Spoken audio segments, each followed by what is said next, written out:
Reducing your sleep quota to increase your lifetime and energy level.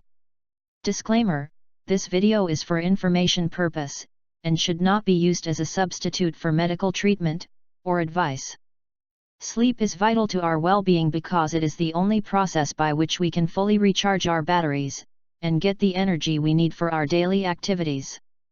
However, studies show that an average person spends 7 to 8 hours sleeping every day, which amount to about a third of a lifetime in inactivity. This is a huge chunk of a person's life spent not being active, especially given the fact that most people complain of not having enough time to get things done, always behind schedule and constantly racing against time. What if we can reduce the number of hours we sleep and create more time for our daily activities, while maintaining a high energy level throughout the day? Wouldn't that be great? This video describes an approach that focuses on reducing the body's demand for sleep, to allow more time for our daily activities, while maintaining a high energy level throughout the day. The approach described in this video is common sense, simple and logical. It harnesses the relationship between sleep, diet, and exercise. I'll begin by explaining how exercise can affect your body's demand for sleep, and what you can do to reduce this demand and create more time for yourself. Exercise is important because it increases blood circulation in the body, which is vital for delivering nutrients and oxygen to cells for generating energy. Exercise also helps with reducing blood sugar and insulin levels, which is important especially for diabetes sufferers. However, the more exercise you do, the more time is required for your body to properly rest, recuperate and revitalize, to repair worn-out tissues and muscles. Majority of this repair takes place when the body is in a complete state of rest, often at night when sleeping.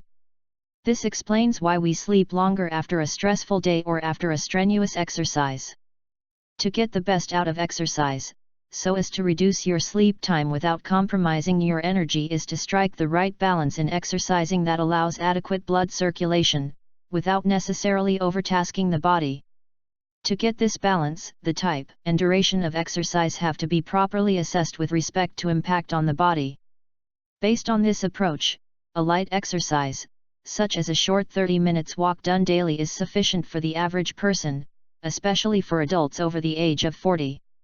Young people generally recuperate faster than older people, and could easily absorb the impact from a little more exercise. Adjusting our eating habit.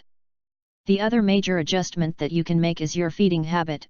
What you eat, the amount and time can affect your overall well-being, which include our sleep. Food is essential or indispensable to our survival. It is our body's source of fuel. Studies show that the average man cannot survive more than 21 days without food.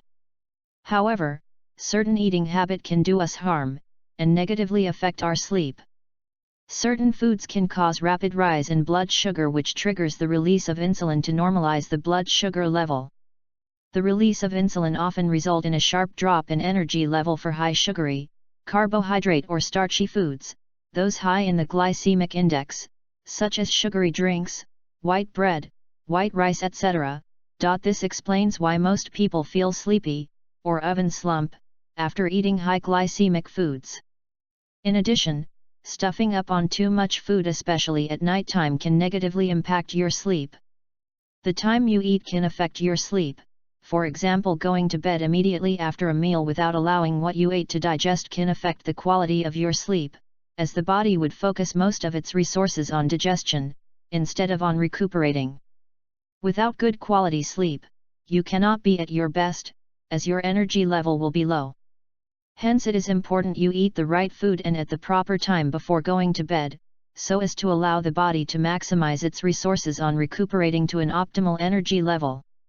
The specific adjustment in feeding habit that should be made in order to achieve your goal of reducing your body's demand for sleep, and increasing your energy level include drastically reducing our sugar, carbohydrate, and starchy food intake, especially those high in the glycemic index, reducing the amount of foods we eat during dinner time, and having our last meal of the day at least 3 to 4 hours before going to bed.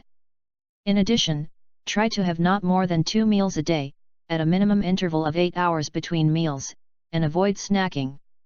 By making the proper adjustment in the way you exercise, alongside your eating habit as recommended in this video, you can achieve the goal of reducing your body's demand for sleep and create more time for your daily activities, without compromising your energy level.